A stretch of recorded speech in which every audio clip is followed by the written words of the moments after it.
Hello. Good morning and welcome, everyone. We are about to start the session, so please take a seat. We will be starting immediately. Thank you.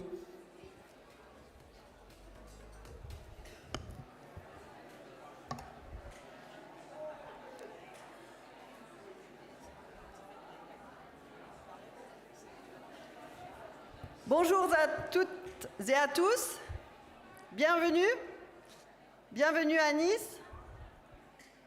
Dear attendees, dear colleagues, dear friends, here we are.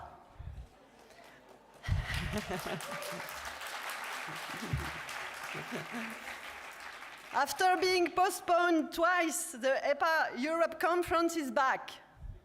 Thanks to all of you to be there. It's a great pleasure to welcome you in person. Thank you very much. We have all the conditions in place to make this conference a great one. Thank you to the HEPA Europe Network and to WHO Europe for their support and for trusting us to host this conference in a beautiful place, beautiful location, beautiful city, beautiful department, and beautiful south of France region. The president of Université Côte d'Azur, Yannick Brice-Walter, will welcome you this evening at the Villa Masséna, where a cocktail will be offered by the city of Nice. I will give you some more details later on this event. I also would like to highlight the institutional support we received to make this conference a success. The conference is organized under the patronage and the funding support of the Ministry of Health and Prevention and the Ministry of Sports and Olympic and Paralympic Games.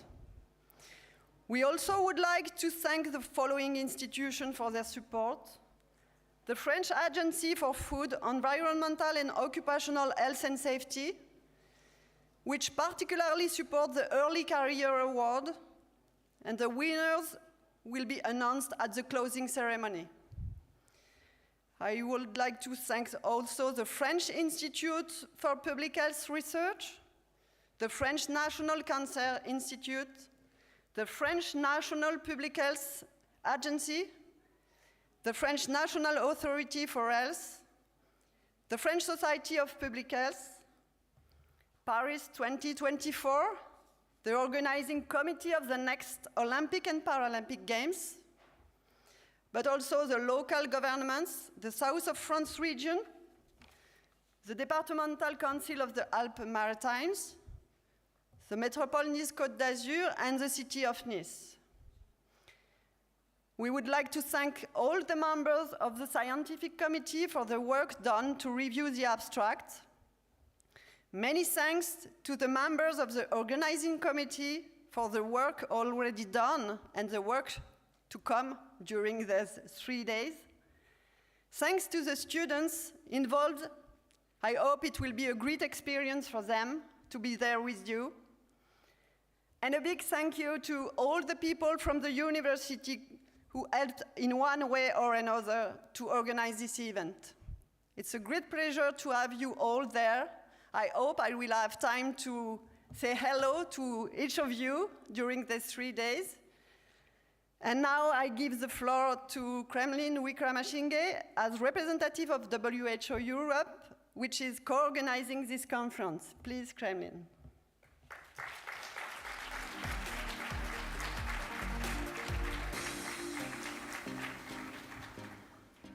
Thank you, Anne, for those words, and good morning. Yeah, I'm Kremlin Wickramasinghe, Regional Advisor for Nutrition, Physical Activity, and Obesity for WHO European Region. As you know, WHO European Region is 53 countries, EU, and many others. First, I have a short video from my regional director, Dr. Hans Kluge, our director, Dr. Nino Bezzoli, and Hans both sends their greetings, although they can't be here in person. So let's watch that short clip. 3 minutes from message from Hans first. Thank you.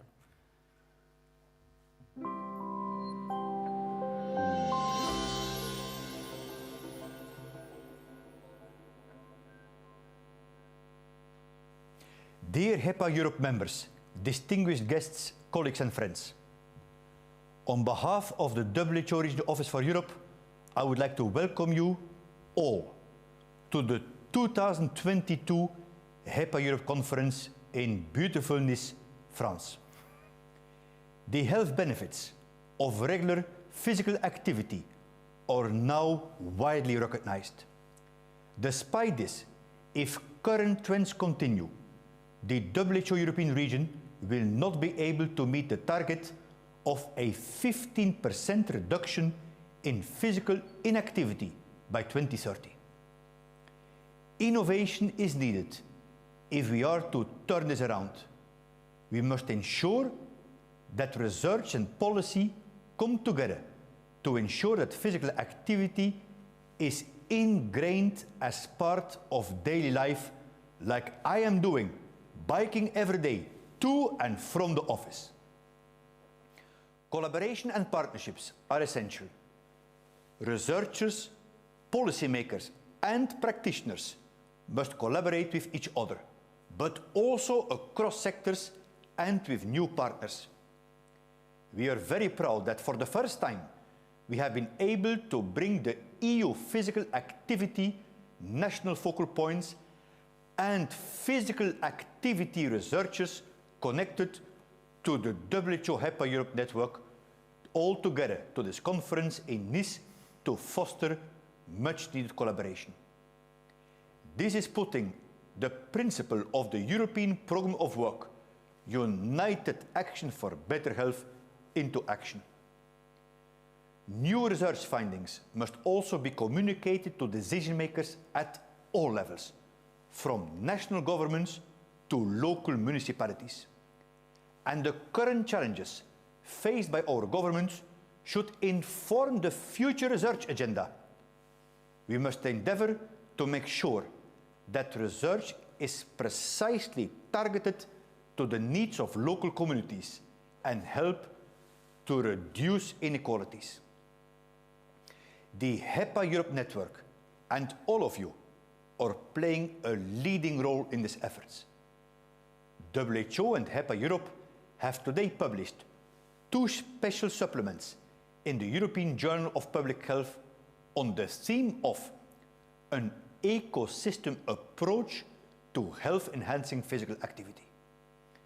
These publications illustrate the diversity and richness of physical activity research in our region, and we commend you for all this hard work. On behalf of WHO, I would like to express our warm appreciation to the European Commission for the ongoing collaboration to scale up physical activity policy and research in our region. Together with all of you, we look forward to continuing to innovate so that all people in our region can live physical, active and healthy lives. I wish you a productive meeting in the beautiful city of Nice. Merci beaucoup et bonne chance.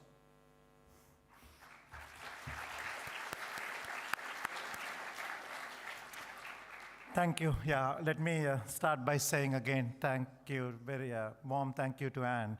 As you know, we started organizing this conference for 2020, September, and we postponed once due to the pandemic.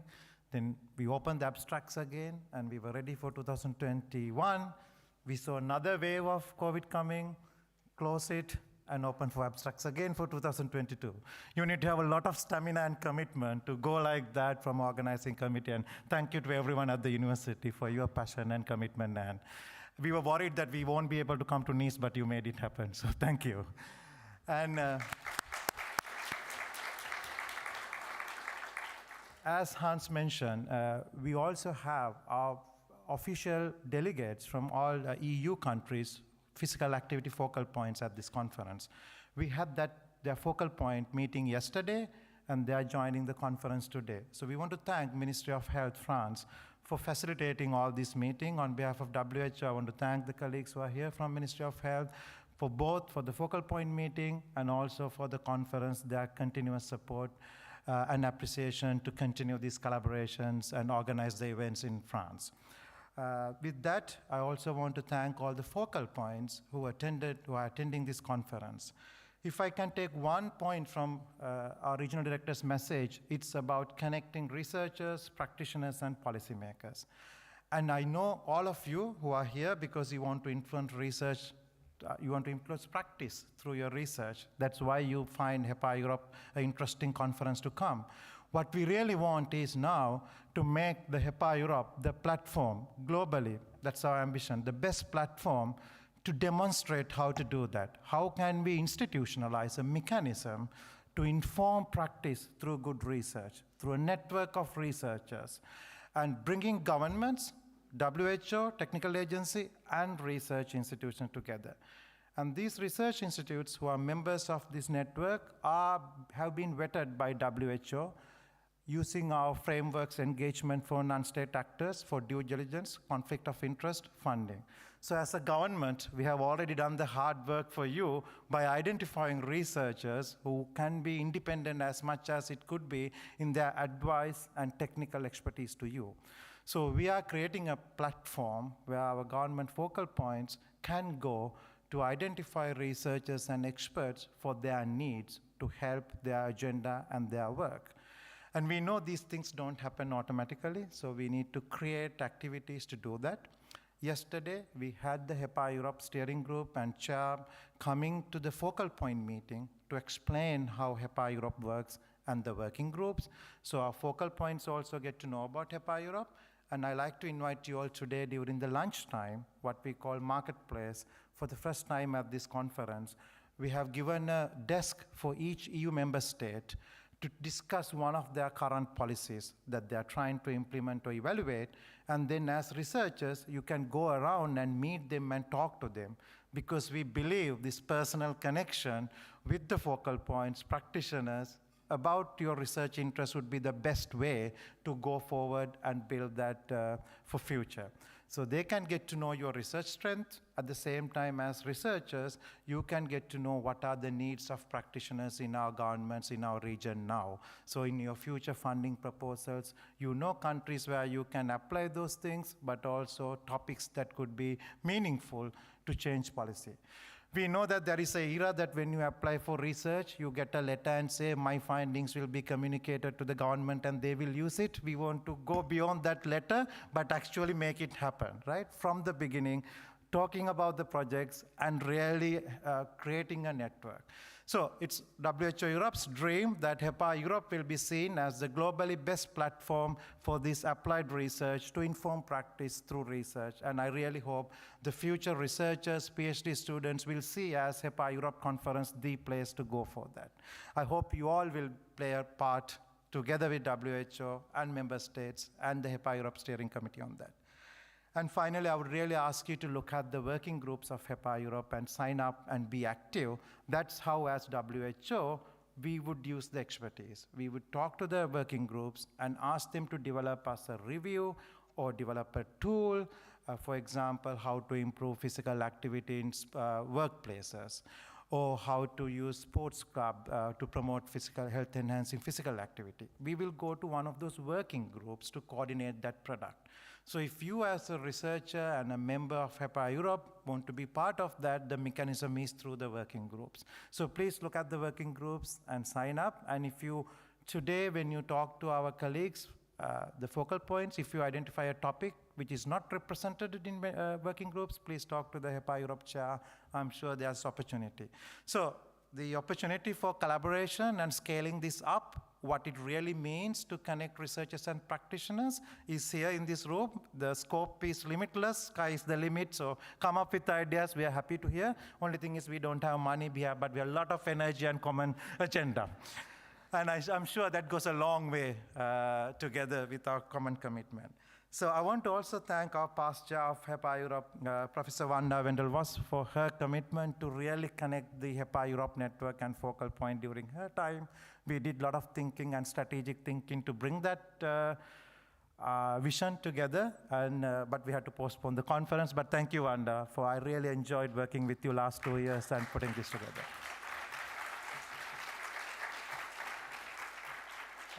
I'd like to now invite Chair of HEPA Europe, Professor Mary Murphy, to address all of you, and thank you very.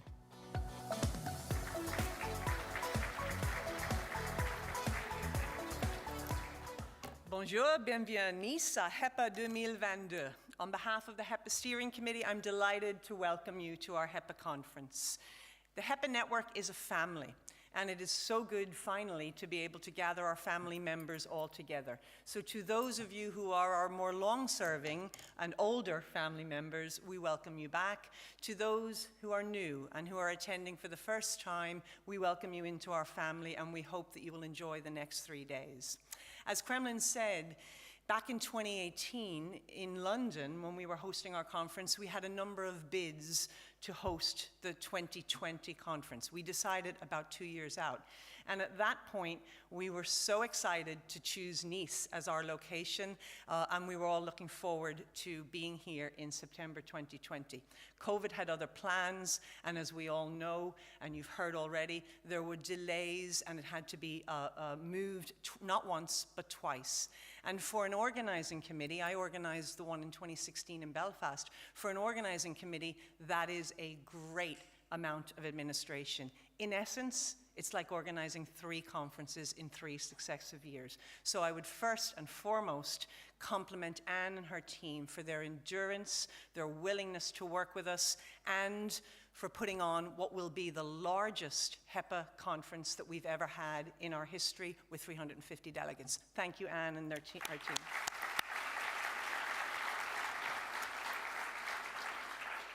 Now, COVID has taught us many lessons, and certainly in HEPA, we've learned that we can continue to meet, we can continue to work together, and we continue to connect, largely online, as many of us have done in every aspect of our lives. But what it has also taught us is there's no substitute for the connection, face-to-face, in person, in the same room with people. And I've been heartened already this morning to feel the buzz and the energy in the room, and to see people reconnecting with people they haven't seen in ages, and getting together and speaking. And I'm pretty sure that we're going to have 3 full days of that connection. What I love about HEPA is that it is small. So although 350 is our biggest, it's a relatively small conference, and so there's a great opportunity to meet almost everybody in the room, and I certainly hope to be able to say hello to everybody in the next 3 days. In addition to thanking Anne and her amazing team for what they have in store for us, I've had some sneak previews. I'd also like to thank WHO Europe and Kremlin and his team for their support. It was our great joy yesterday as steering committee members and also our HEPA fellows to join the focal group meeting and tell them a little bit about our work, and we look forward to closer working relationships between focal groups and the HEPA network. I won't take too much time because I know there's a very packed agenda, but I would just warmly welcome you all. Take the opportunities to connect because we now can, and hopefully you'll have 3 enjoyable days, and I look forward to speaking with every single one of you at some point during those 3 days. Thank you.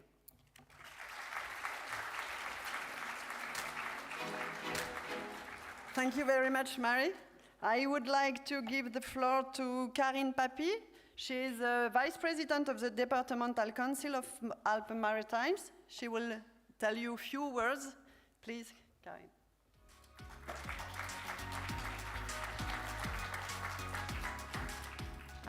Thank you very much. First of all, I'd like to apologize because my English is not so quite good. And I haven't practiced this language for 30 years. Last time that was in the United States when I used to work at the United Nations. I wanted to be here today to represent Charles Genesi, the president of the department, because it's very important. This subject is very important for all the humanity. And maybe even if my English is not good, and I didn't prepare anything, like all the time I take the parole, I don't know how to say in English. Maybe I'm gonna use the translator at one moment at a time. Just to tell you that the department is very involved in enhancing physical activity because one of the most important budget is for health and social. That's the 2 biggest subject that we have to deal with in the department, and with Eric Ciotti, president of the Financial Commission of Finance, Financial Commission, and Charles Ginesi, we try to work out on different subjects. One of them, for example, is the Plan Senior. We promote physical activities to help them out because they're very important. They gave us a lot in life, and we have to help them out, keeping on their life and the end of their life the best way possible. Another plan, for example, is the Plan Mobility. It's 600 million, and we have 62 million engaged to promote the development of the practice of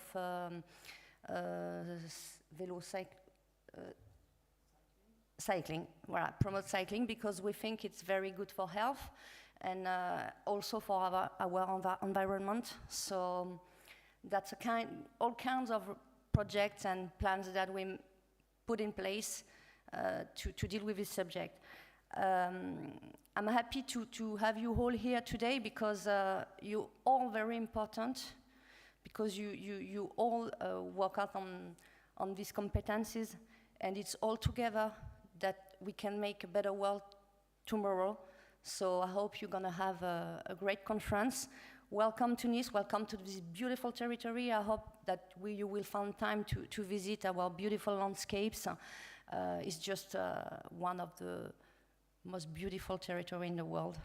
Maybe I can say that because I'm from here, but I will let you see. It's just great, and I hope you're gonna have a good work during these 3 days, and I hope you're gonna have time to enjoy also our territory and French people. Thank you very much.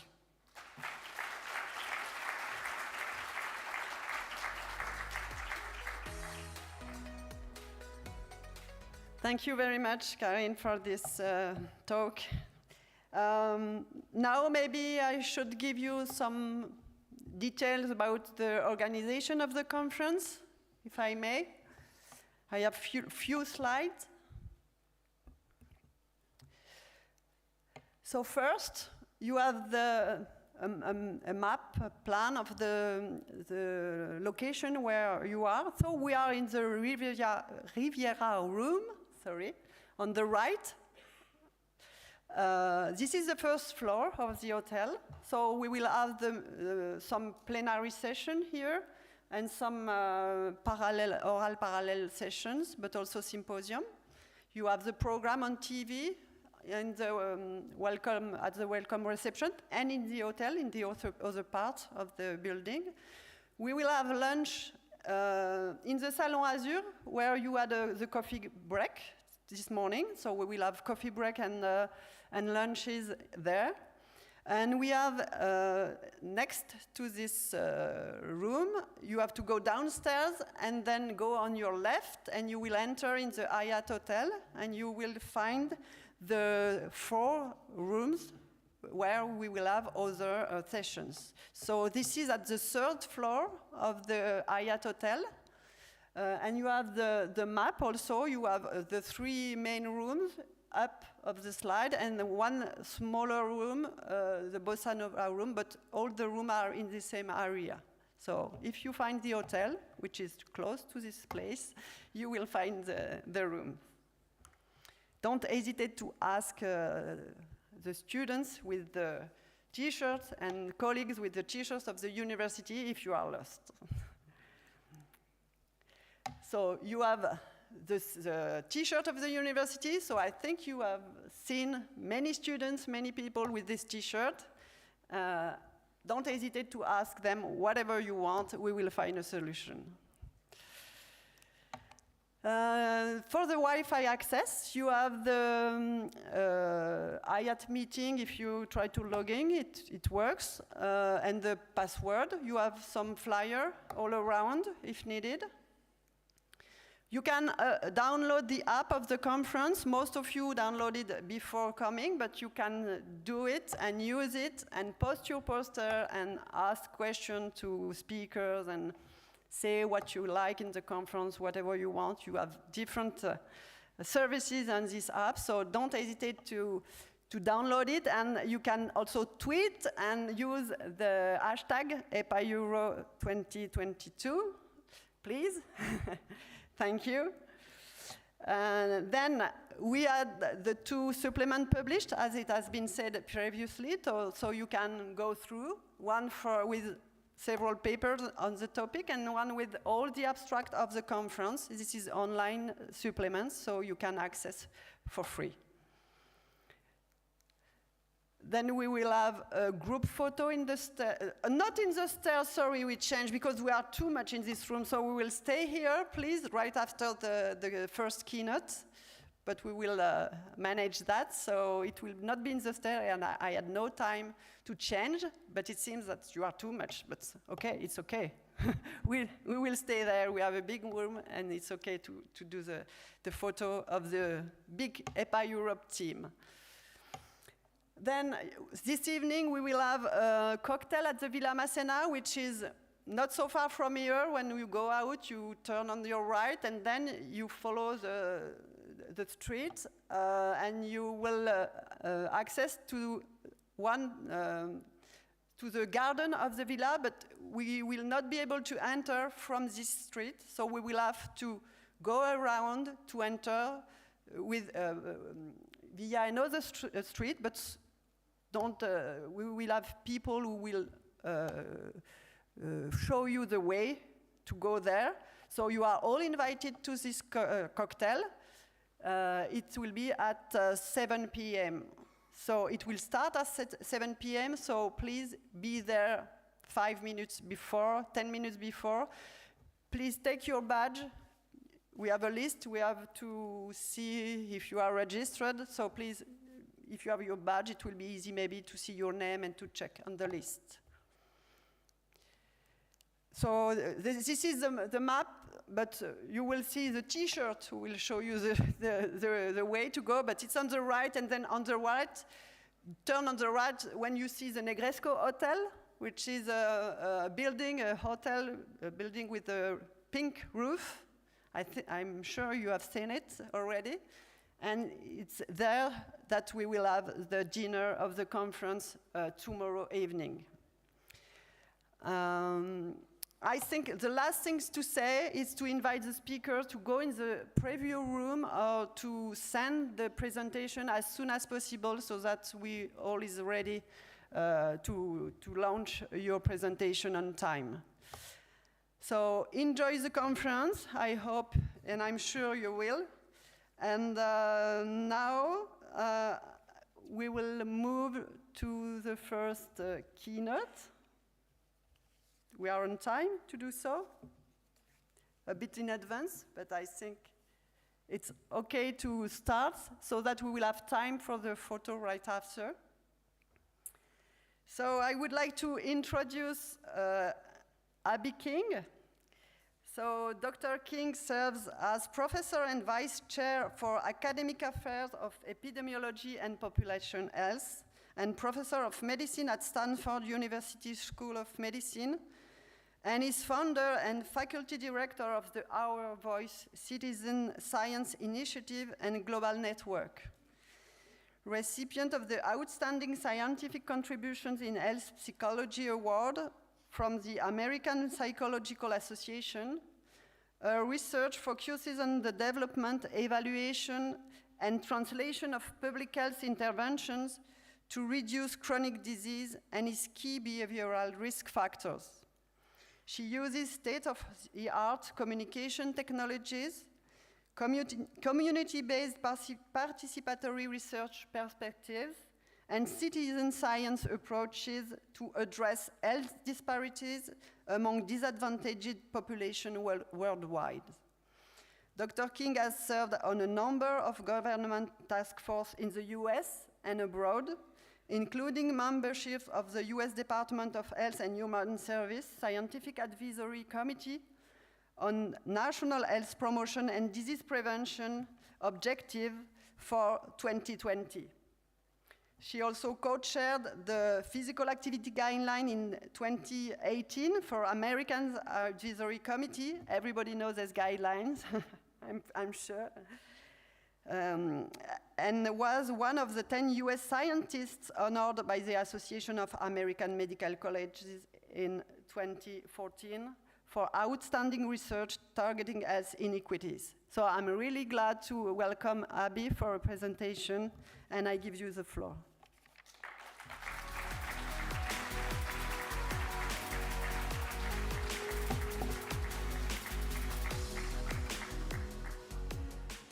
Bonjour. I seem to have shrunk a little bit during the transcontinental flight. It is just so wonderful to be here, and Anne and her colleagues have done such a sensational job to make me, and I think everybody else, I need both of them. Okay, thank you. Trust only to a professional when it comes to these things. I got here a few days ago to get over the jet lag, and it's such a warm, wonderful city and group of people. For instance, I was so delighted when I arrived that they had fireworks right in front of my hotel, like it was for me. Of course, then I found out that it's the 1-year anniversary of the UNESCO Heritage World Site that Nice has, but still, it was really, really beautiful. And so we've been having a lovely time here. So I'd like to take a moment just to do a shout out to my global village of researchers. We all do our research usually in the context of a global village. I'm delighted that my Birmingham colleagues, Aphrodite and Grace, are here, and I know some of my other network people, and Anne, are here as well. I don't have any financial disclosures. And I always like to do a special shout out to my Stanford team, especially Anne Banshoff, who is our Director of Community Engagement for the Our Voice initiative, which you're going to be hearing about this morning. So the goals of my presentation are really to describe by the people citizen science that can really actively engage residents from all kinds of backgrounds and qualities of life in building activity-friendly communities. I'm going to highlight some of the impacts to date of this kind of method, discuss future directions in advancing health enhancement, enhancing physical activity and health equity, and hopefully intriguing some of you, especially from countries that are not part of our network yet, to have a conversation with me and some of our other network members to find out how we can continue to grow this network of this type of community-engaged physical activity. Okay, so first I'd like to start with a story. It's about an older woman named Rose who lived in a public housing site in East Palo Alto, a city very different from the city of Palo Alto where Stanford University lives. East Palo Alto is a low-income, ethnically diverse, and historically under-resourced city in the San Francisco Bay Area, where seniors felt really surrounded by unhealthy food and physical activity environments that really made it difficult for them to obtain fresh fruits and vegetables, cross streets safely, and walk safely to the local farmers market and their nearby senior center. So the seniors living in this housing site really felt isolated, disengaged, powerless, and left out of local decision-making, and we know that there's really good evidence that disengagement and powerlessness can be linked to things like worsened mental health, negative health behaviors, feelings of helplessness and hopelessness, reduced community participation, and missed opportunities to help others. So what they really needed were changes in local environmental and social conditions that could facilitate physical activity and healthy eating, and with one alternative being community-wide policy and systems approaches. However, we really know that at times these higher level policy and environmental approaches can be out of reach. They often take time, resources, and political will, and they can therefore be less accessible to underserved communities. This is where participatory action-based citizen science can come to the rescue. And not so much this type of rescue, but more when ordinary people come together to do extraordinary things. This is an example from Perth, Australia, where the commuters work together to save a trapped commuter. So to promote health equity, we feel very strongly that it's important to include both top-down and bottom-up approaches. So we've heard from the WHO and others the importance of getting practitioners and researchers and policymakers together, working together, and we would add a fourth dimension to that, and that would be residents themselves. We call this the bottom-up approach, and the use of teaching people how to become citizen scientists to help identify and improve factors relevant to a particular community, population, or circumstance. So why citizen science? Well, one very good reason these days, and those of us who are researchers, which I think most people in this room are, we know and understand the importance of reducing the public's mistrust of science while fostering health equity. Whoops. So we can do this through, demystifying science and making it more accessible and inclusive to advance health equity. So what is citizen science?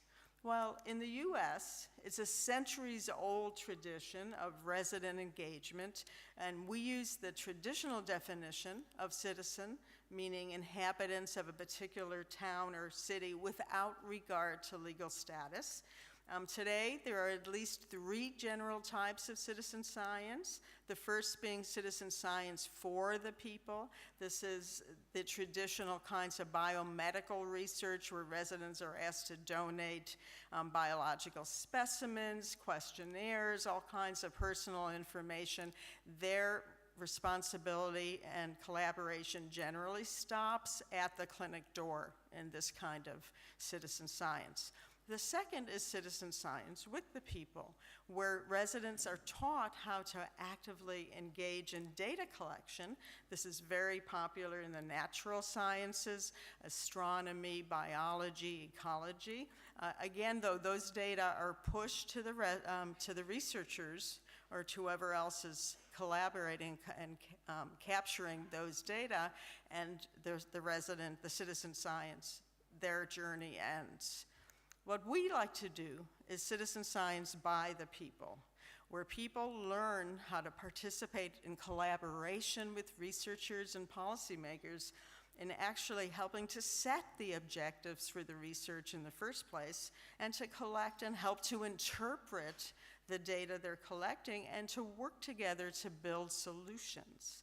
So I'm going to talk about one example of this kind of by the people approach, called Our Voice. So Our Voice empowers residents to assess and advocate for healthier neighborhoods and communities with local decision makers. Trained facilitators can be community organizations, researchers, government groups, businesses, or local opinion leaders or residents themselves. This type of citizen science pulls from 2 major methods or perspectives, the first being community-based participatory research, where residents participate in problem identification and local community application, and the second being the citizen science methodology, which brings systematic, scalable procedures to resident-based, real-world data collection.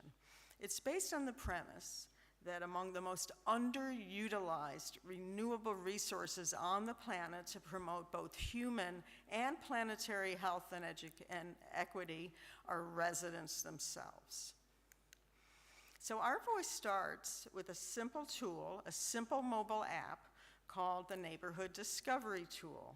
This kind of tool can be used by residents irrespective of their tech literacy or language to assess community features that promote or hinder active and healthy living or daily well-being. The app is currently in 13 languages and counting. We would love to translate it into Finnish, for instance. I see one of my colleagues here. It includes both assets, capturing assets as well as barriers. The tool is used to collect neighborhood information via GPS route tracking and walking maps, geocoded photos and audio text narratives and ratings, and it's available on either Apple or Android systems. It can be used on virtually any type of mobile device, and we've had success and others have had success using it with people as young as 9 and over 95 years of age. We actually have an 100-year-old in one of our current studies. So the Discovery Tool's geotagged photo and audio narrative data are accessible and meaningful to community members, decision makers, and researchers alike. So here you see a data point, and you can see that it's multidimensional. And so you see the slide or the photo of the crosswalk, and we think, yay, that should be positive. But we look, and you see the red frowny face, negative rating, and why would that be? Well, when you read the narrative, you find out in this particular crosswalk, it does not make it across the entire street. It ends in a ditch. So people essentially cannot use this crosswalk. So these kinds of data can be grouped to identify community hotspots. Areas here where green is featured means those are positive features of that city. The red are negative features. The orange are a mix of positive and negative features. We've been exploring other kinds of data visualizations, and I'm hoping throughout this conference I will hear from people who have other ideas about how to do this. This is Google Earth. We have been doing things with Street View on Google Maps. This is a study that was done in Thailand with one of our junior researchers, Pravina Ferns. We can also combine these kinds of data with mobile sensing devices. So here's an example of one of my former postdocs, Ben Krissinger, who's now on the faculty at Oxford University, who used wrist-worn sensors of electrodermal and heart rate activity to really identify in San Francisco locations along walking routes that were linked with higher amounts of physiological arousal as people walked around and captured those neighborhoods. So once the data are collected, there's then a facilitated process. It can be either remote or in person, where residents share their photos and stories. They build consensus together around high priority yet realistic areas for change, and they share their data with key decision makers and develop feasible solutions, and then move ahead with formulating action steps to actually activate those local changes. So this is participatory action research. So I just want to give you some more information about the Our Voice data collection. A number of residents have been involved in our projects all around the world. The average size of an Our Voice project has been about 40 citizen scientists per project, but it ranges anywhere from 7 to almost 250 people. We have found that as few as 8 to 10 residents can get consensus around top barriers and enablers of a specific issue in a particular locale, depending upon that locale. And I know what you're thinking. You're thinking, 10 people? Well, you know, what kind of bias is that? That's selection bias. It's not big enough. Well, we have to remember that selection bias, these kinds of things are particularly important when the major outcomes are at the individual level, and that's where most of us have done most of our research, at the individual level of behavioral and physiological change. That's not what this method is about. It's about environmental change. So those numbers about who's helping to drive that change are less critical in terms of being able to get the environmental and policy changes that this research is aimed at. Having said that, of course, it's really useful to know about who these citizen scientists are and how they're recruited and the impacts of this kind of activity on their own behavior, on their own psychological beliefs and things like that. And maybe there's something to be said for the more the merrier, get more people involved, and that's great, that's great. I'm just saying that oftentimes it's wonderful to start with a small number of people to see how this kind of method can work. Also about privacy, since I'm talking to a research audience, the data are anonymized. They're uploaded to a secure Stanford server that meets all of the requirements of the EU and then some. The data are in a secure repository that's reviewed and approved annually by the Stanford Institutional Review Board. And additionally, each collaborating research organization obtains their own human subjects ethics approvals because the data really belong to the residents and the community and the researchers, the communities that are actually generating those data. We use a multi-level research model where the intervention creates changes in mediators. These mediators could be senses of cohesion and trust with one's neighbors, self-efficacy for environmental change, neighborhood social networks, this kind of thing. They then lead to the proximal effects that are a key target of this kind of research, which are changes in actual environments and policies that are going to promote regular physical activity. And those in turn can also be associated with distal outcomes on the individual behavioral level as well as at the neighborhood level. There's lots of compelling evidence. Mike Pratt's here in the audience, and there's a lot of experts here in the audience that understand and have generated research showing how different environments impact physical activity and other kinds of health promoting behaviors. What's less known is how do we get those generated, those impacts generated, and not just at the policy level, again, which can be out of reach and take a long time sometimes, but at lower levels of impact. And as I mentioned, we use a variety of multidimensional outcome measures to do that. So returning to Rosa's story, she and her fellow older adults learned how to use the discovery tool. They discussed and organized and interpreted their own data, and then they went to the city council in East Palo Alto and presented their results. And in response, the city planning committee and city council made changes to investments to enhance community infrastructure for active living, including creating a safer walking environment, improving access to senior center. Residents learned how to work with local organizations to develop a community garden.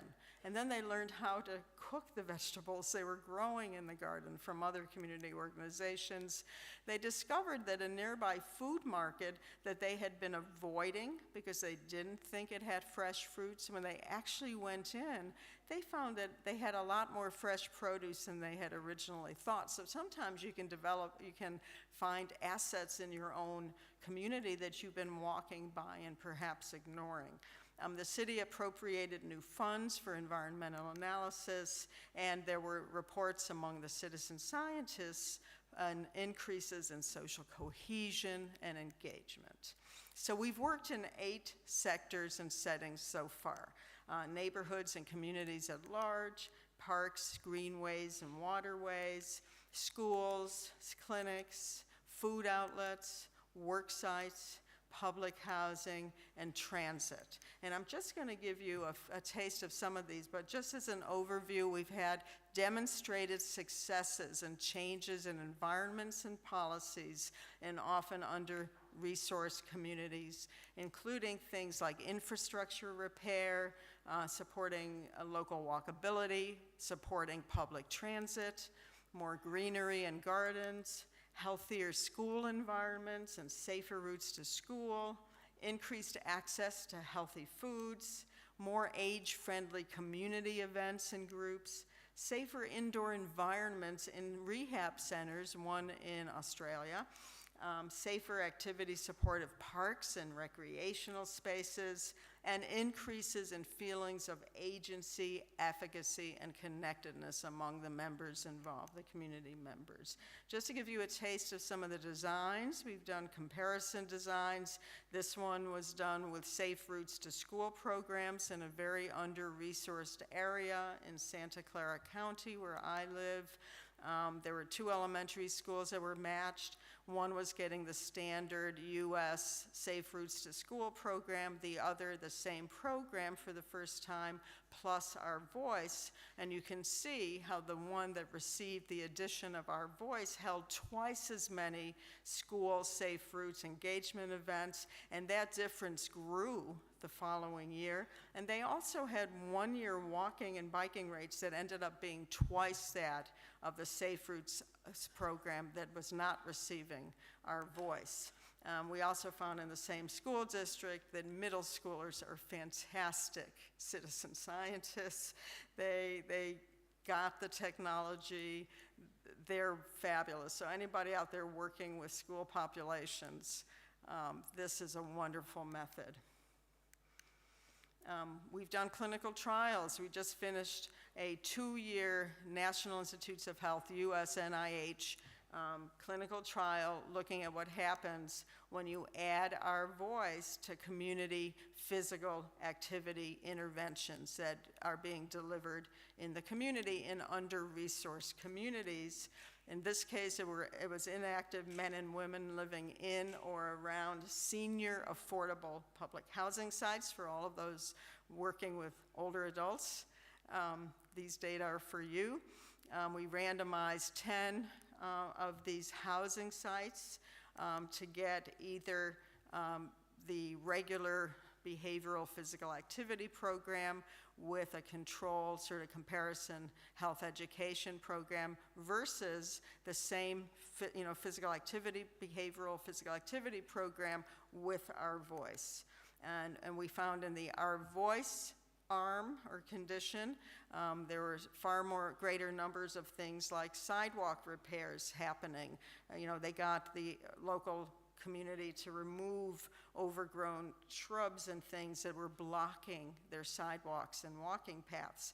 There were new crosswalks and stop signs that went in and improved visibility for the public transit in the local communities. Plus, and this is the really exciting part, since this is among the first studies we've had that have been long enough to be able to look at this, that in looking at the actual physical activity rates between these 2 arms, both of them getting your standard behavioral physical activity intervention, the walking minutes were greater, they are greater in the Our Voice arm relative to the health education control arm.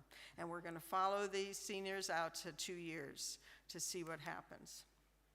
We've also done natural experiments around the world. Olga Lucia Sarmiento, one of our favorite colleagues to collaborate with. Are there any Colombians in the audience? I don't think so. Well, we have a Brazilian, which is nice. Danielle's here. So what they have done is take advantage of the new cable car system, the Transmicable mass transit cable car system in Bogota. Mike Pratt knows all about this, I'm sure.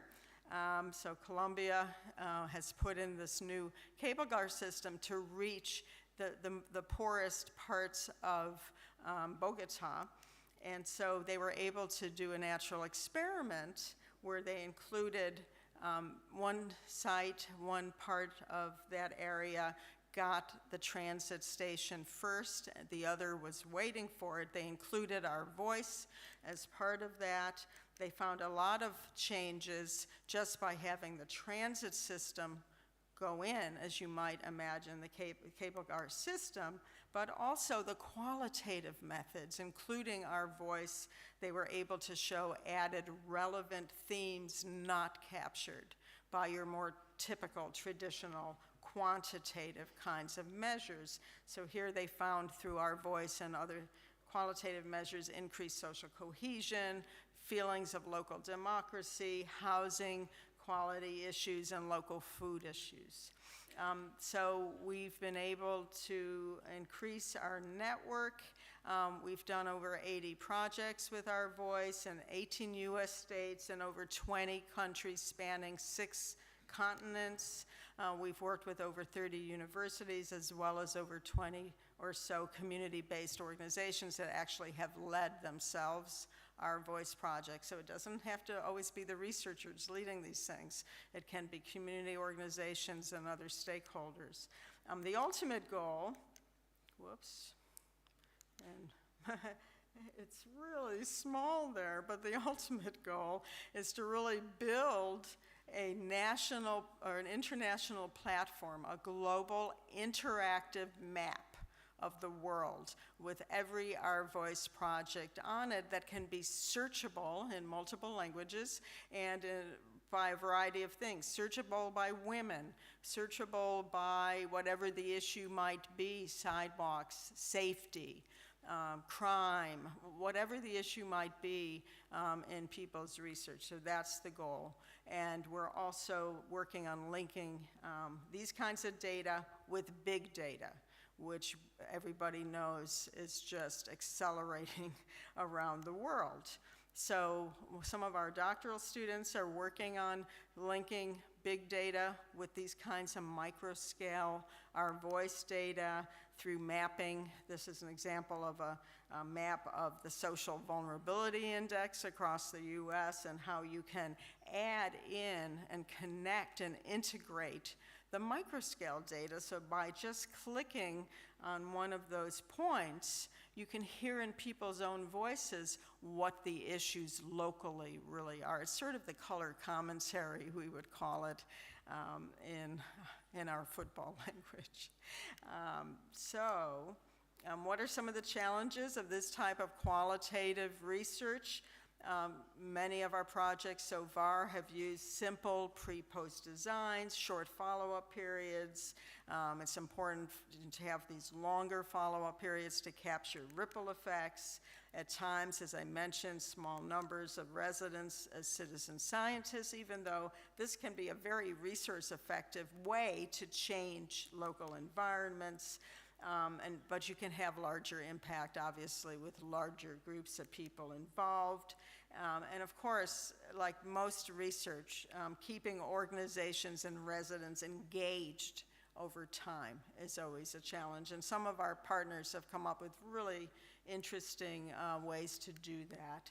In terms of future directions, we're continuing on methods refinements, new populations and use cases. We're working with American Indian tribes and other indigenous tribes in North America. It's being used for opioid harm reduction, understanding local environments around them, gender-based violence on college campuses and those sorts of things. And then continuing to combine it with quantitative and mobile sensing data. This is portable virtual reality that we've been using both in the US and also down in Colombia, which is incredible because it helps policymakers and other people really visualize what the changes can look like in a particular area and what that would mean for that community. So I'm so glad I'm presenting at the beginning because I'm hoping that over the next few days I'll be able to connect with the people here who really would like to learn more about this and have ideas about where this kind of platform can go. Just to say a little bit about ripple effects, we believe that this kind of research is the gift that keeps on giving, that once you empower people to learn how to use data to change things in their environments, it just keeps going and going and going. Here's an example of a small study for like $5,000 US a number of years ago, or a few years ago, low-income older adults in one of our local counties. It was a food study trying to figure out, the county wanted to know, where do older adults get their food? Like, how do they travel? It was a transit study to get their food. And so at 3 months, the study ended. most people in the study were able to apply a new food source or service. Some of them contacted their policymakers. The research ended, our job was done, essentially.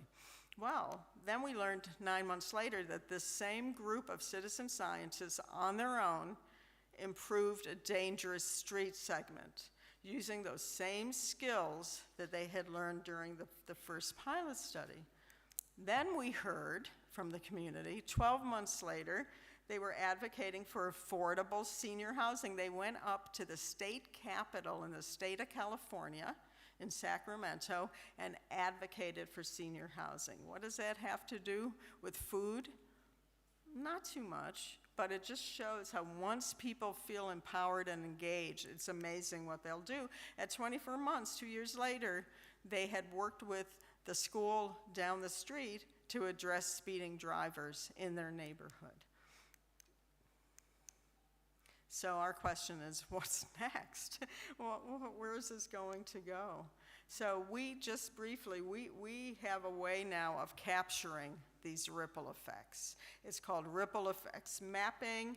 It's been used in the US by the US Cooperative Extension, which is the agricultural extension arm of the US federal government, and it really helps to capture both expected but also unexpected impacts of what is happening in local communities. So I'd just like to close and just coin a phrase that has been attributed to Margaret Mead, saying that never doubt that a small group of thoughtful, committed citizens can change the world. Merci.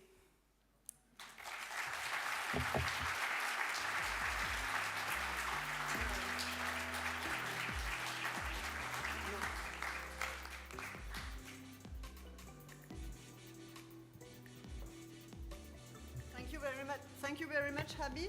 Now it's time for question. Stacy and Frank will have the microphone, and if you want to ask a question to Abby, please raise your hand. And if you don't raise your hand, I'm going to start calling on you. So you better raise your Pekka. Thank you. Thank you very much for your nice presentation. I really enjoyed it. And my question is about those ripple effects. They last for several years after a project has been ended. Yes. So what are you going to do to tell policymakers how to continue the project? How do you deal with that? Can you give some examples or experiences with that?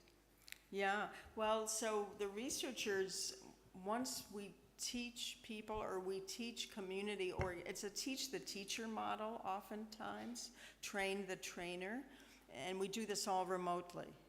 So we can train virtually anybody. It can be a university group, a community organization, a residence group, how to do this method. They in turn then, and we're there to support them and troubleshoot any problems they have. They in turn do the project. The ripple effects then come naturally out of them deciding once they have a success, and really we have not really had a failure that I can think of. Something has changed in the local, and it could be social. It could be a social environmental change of people getting together more, getting more exercise classes in their communities. So then we stand back and watch as these people continue to do things. In the past, it's always been difficult for the researchers to follow because our funding tends to be finite, right? Many of us live from grant to grant in doing our research. This is research, though, we want to try to be able to capture, and one way is this ripple effects mapping, where you can actually call the community members who've been involved back on for a Zoom call or something similar, or in-person group, where you can then take them through a facilitated process of reporting the kinds of impacts that they have seen, and you uncover incredible impacts that may have nothing to do with the project that you began. So for us, I'm really glad you asked that question. It's the most exciting for me part of this methodology because there's this snowball effect.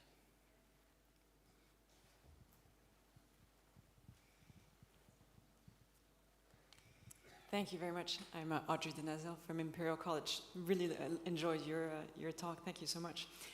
My question is a bit similar, but I just wondered if you talking about scaling up and understanding how much of an effect it has at a population level. Of course, for you as a research project, and I assume you had to put a lot of effort into people using that app, engaging them in the app. Have you followed if it's had a life of its own, how much people are downloading the app today, how much they're using it, they keep on using it once they've downloaded, or does it end at the...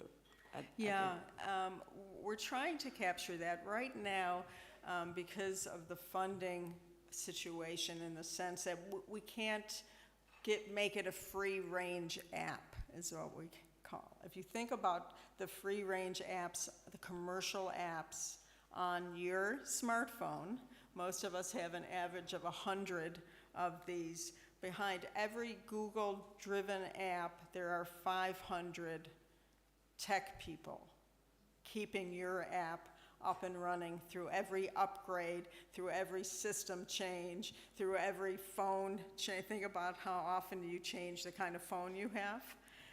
There's 500, and we live right down the street from Google, so we know what goes on in Silicon Valley. That's where we are. Of course, we have 2 people in my lab, really 2 full-time people, and then about a half-time tech person. So we don't have the ability yet to make this a commercial app where we can just send it out into the world, because the data come in, they're somewhat complex. They're pulled from different parts of your phone. They need to be integrated. When we've done these things, actually, Aphrodite probably remembers this. The UK was one of the toughest nuts to crack for us in terms of, I think Brazil, Danielle, was okay, I can't remember, but some places that you would never think, for instance, in Africa, it worked beautifully. We had no problems in South Africa. So we can't just release it, so people who are interested in this, let us know. Our website is Our Voice, one word, ourvoice.stanford.edu, and everything you want to know about Our Voice is there. All of our publications, our network, the projects we're doing, how to get more information if you might be interested in trying it out. We like to give people a taste test, we call it, where they can try it out without any, having to worry about not having a grant to help pay for it or whatever.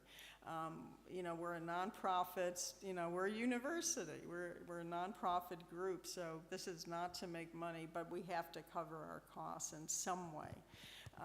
But eventually, the goal is to keep scaling it so that we can deliver it to the world. And hopefully we will continue to do that. And we are making sure that we know, because it's a tech-based data system, we know every time someone downloads it, how much they use it, the data are there in the secure system, and we have written articles on how, what this looks like across. So we have a number of articles that are on our website so people can really see what we've done, especially in the global network. Yeah. Katja Borodolin, H Institute, Helsinki, Finland. Thanks a lot, Abby, for great presentation, and thanks for bringing up all the purple persons example. My question is on the risk. How do you see yourself in the project you'll be running, that sometimes small people can run for their own issues that are not really big public health problems? Do you see those problems in your projects, and is it then the decision makers who kind of like slow down the pace? How do you work on these issues? Yeah, that is a great question. Seb is not here, is he? Seb Cheston from, okay, because Scotland, when Seb launched his Our Voice project, which his first one, which was a number of years ago, he wanted to go big and really involve the city council and all kinds of people. And early on, he ran into some roadblocks because of the politics that the research group wasn't aware of between a couple of the groups in the municipal organization of Glasgow. So it can happen, but the best thing to do, of course, this is a community engaged, we see it as a community owned research project.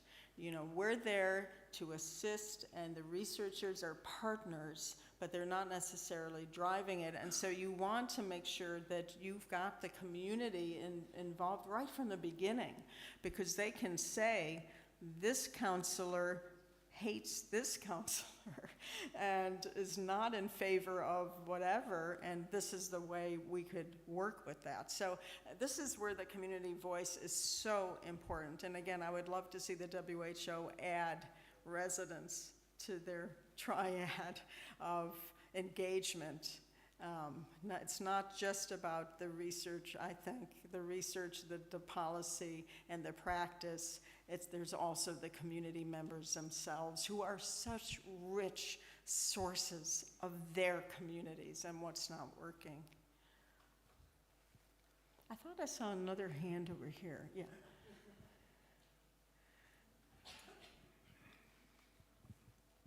Thank you for a great presentation. My name is Gia. I come from Iceland. Iceland! we don't have Iceland in our No, network I'm very yet. interested. My question is related to, is touching upon similar what Katja was asking about. It's how usually the citizen scientists are selected, and do they need, how much training do they need? Because it requires some technical, you have to have some equipment and also know how to use it. What a great question, thank you. Actually, you don't need to have equipment because we've worked with impoverished communities all around the world. We've started with low-income seniors, older adults specifically, because they had no tech literacy and none of them had ever touched a mobile device or a computer in their life. And we figured if we can make this thing simple enough that it's mostly icons and visuals, pictures, there's very little language to it, and it's very easy to translate it into almost any written language we can translate it into. So it's in Arabic, it's in Hebrew, it's in Chinese, you know, it's obviously in Spanish, it's in Portuguese, you know, whatever language, as long as it's a written language, it can readily be translated into. And then the community organizations are very important.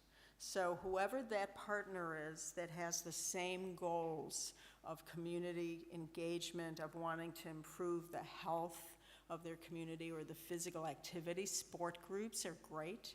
You know, the health and the activity levels of people, those people, we can make sure that, you know, they understand how the app works, and then they can be what we call boots on the ground.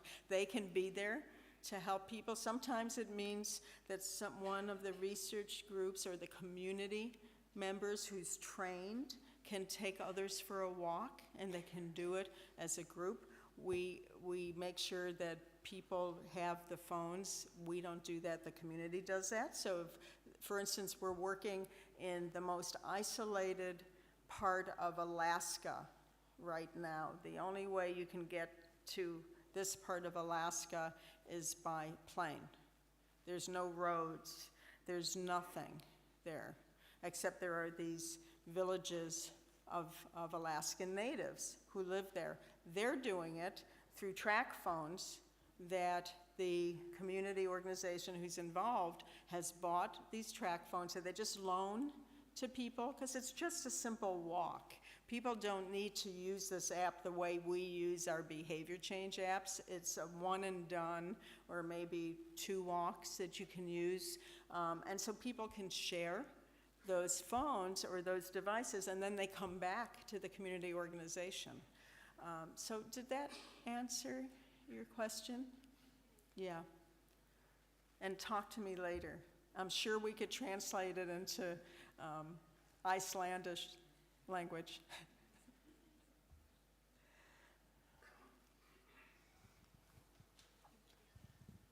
Thank you very much. My name is Catherine from Swansea University in Wales. In the UK, we're really encouraged when we set up public involvement groups to provide payments for people's time, obviously in recognition of their expertise and their contribution, in the same way that researchers have a salary to provide that contribution. Is there payments for the participants, the citizen science who contribute their expertise? Catherine, I am so glad that you asked that question, because we have a different philosophy in our research group, in a number of growing research groups, that there's different kinds of citizen science. So citizen science, those 2 first things I showed, for the people, with the people, where you're really using the residents as pseudo-scientists to collect data and push it somewhere else, and you do it because of convenience and other reasons. You want to get as many people as possible counting birds. That kind of citizen science, I think it may make sense because people aren't getting anything intrinsically from that type of science. That is not what we do. Our type of citizen science, and my type of research just generally that goes beyond it, we're bringing value to these people. They should want to sign up for this because they know they're going to get something out of it, or their community is going to get. If we have to pay people, the only thing we do is we give a little modest reimbursement for any assessments that are really the research assessment parts. But I'll tell you, they're $20, maybe $25. And these are projects that have kept people in our projects for 2 years or more. If you have to pay people to use an app, that's a Google type of science. That means they're not getting anything out of it other than the Google people are going to get something out of it, or the research people are going to get something out of it by a publication. We want to offer something that is so intrinsically valuable to the community that they get insulted when we offer them payment. And oftentimes, we even offer them the $20 to fill out our questionnaires. They'll say, hey, you need it more than me, keep the money. So it's a very important question because it really talks about science in general and what you're trying to do with behavior change. We don't want to pay people to change their behavior because that's not real world generalizable. That's not what happens in the real world. Google doesn't pay me to use, or Fitbit doesn't pay me to use their Fitbit app to change my behavior. So we have to be really thoughtful about it, and I am so glad you brought it up, and different research groups and policy people have different ideas about this, but we're clear. We think it undermines, and there's actually great data from psychologists, both in the US and elsewhere, to show that you want intrinsic motivation to be driving people's behaviors and their behavior change, and using an app as a behavior. As soon as you start paying people, you undermine intrinsic motivation. It becomes an extrinsic motivator, and it demotivates. It actually suppresses intrinsic motivation. So when you stop paying people, because what you're telling them is this is not valuable in and of itself. It's only valuable if we pay you. It's the money that's valuable. So I would strongly recommend, you can tell I feel passionate about this, just think about it before you pay people. We have this discussion with our engineers all the time. They pay people $200 a shot to use an app for 8 weeks or something, And we've had all kinds of discussions, and I'll stop there because Anne's getting antsy, and we probably need to stop, right? Thank you. Thank you very much, Abby. And just a few gifts, so that few souvenirs from Université Côte d'Azur. Many thanks. I was really glad to welcome you here and enjoy the place. Thank you very much.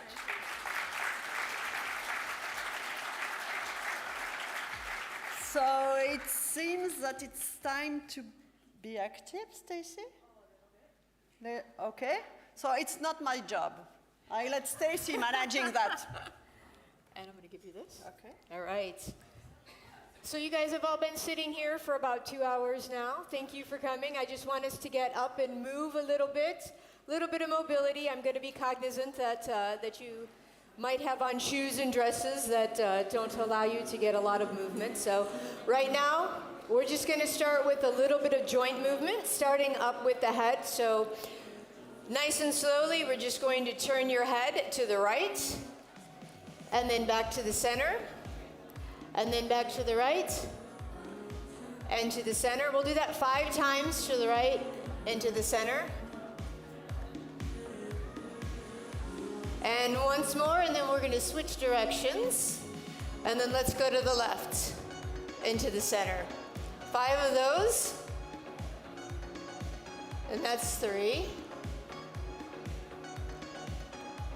Nice, 1 more. And now we're going to take our ear to the same side shoulder. So here to here. Should feel a little bit of stretch. Down the neck. Try to keep the chin kind of tucked back just a little bit so we're not looking down, but you're looking straight ahead. 2 more to that side, and then we'll switch. Again, this is mobility, so we're not really getting a full stretch going on. Other side. There we go. That's 3. Good. 2 more to that side. And then we're going to switch to the shoulders. Good. Let's get the shoulders rotating now. So we're going to go front to the back. As we do that, you're pulling the shoulders up to the ears and then dropping them down. So really working on drawing the scapula towards your spine and then drawing it down towards your hips. That's 4. And that's 5. Now let's go the opposite direction. Let's go forward and back. There we go. Good. That's 3, 4. Nice. Now let's go with just a little bit of elbows. We could do both at the same time. Just try not to punch the person next to you. We need to step out a little bit.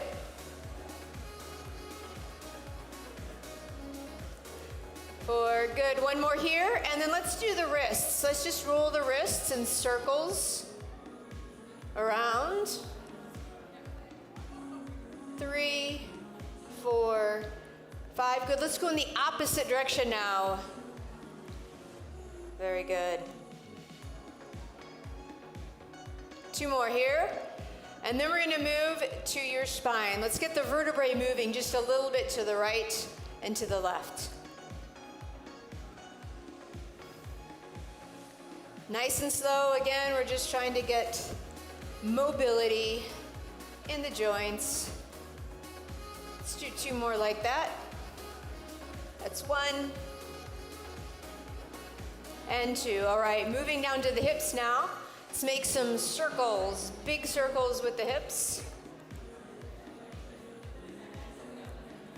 That's 3, 4, 5. Good. Other direction now. So turn it to the other direction. Get hips mobile, spine mobile.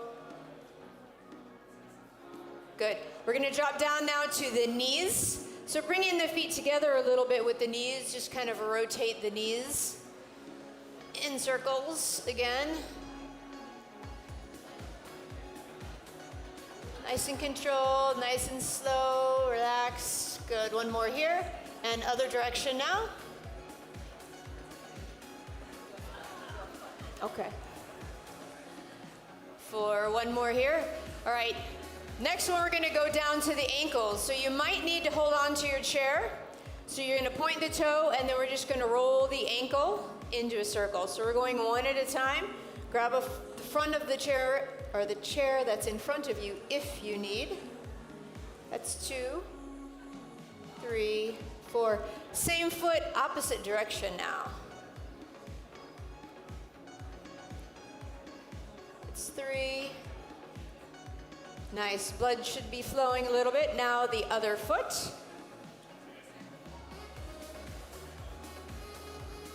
Getting ankles moving.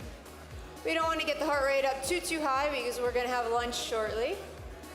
All right, let's go in the other direction now.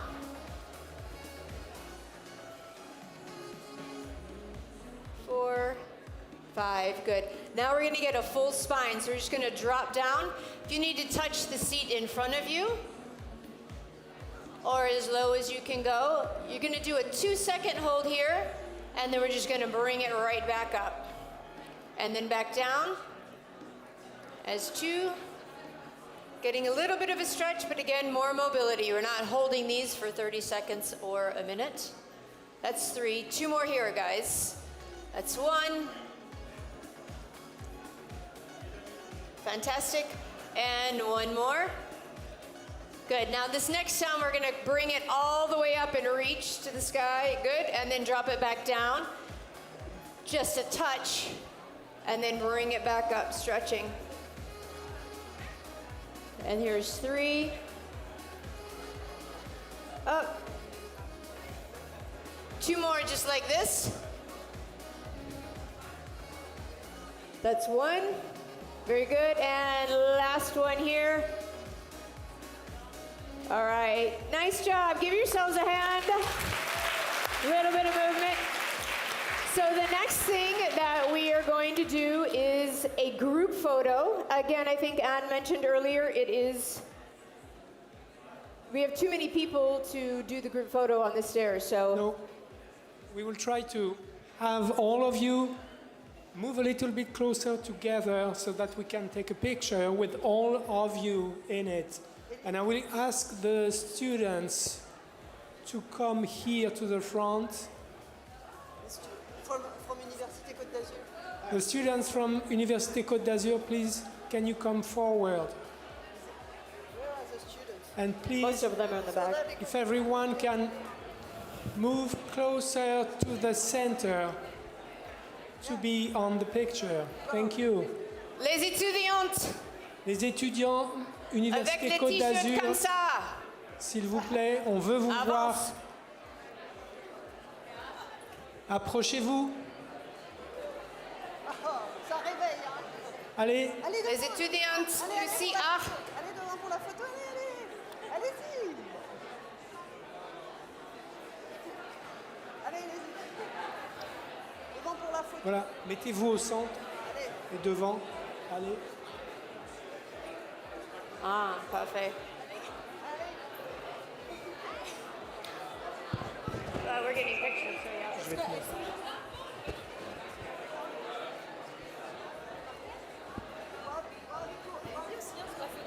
Oui. Do you need a mic?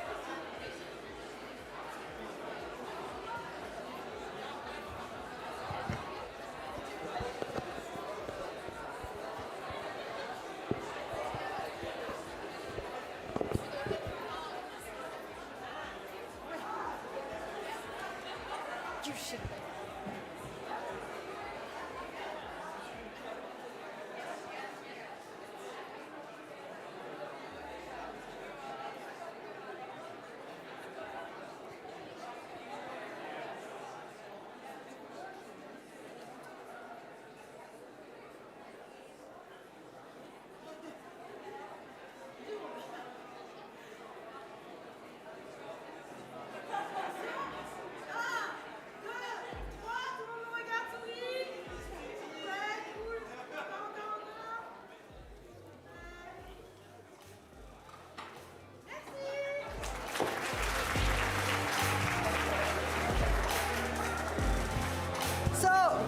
Lunch is at noon in the Salon Azur, so it's time for networking until noon.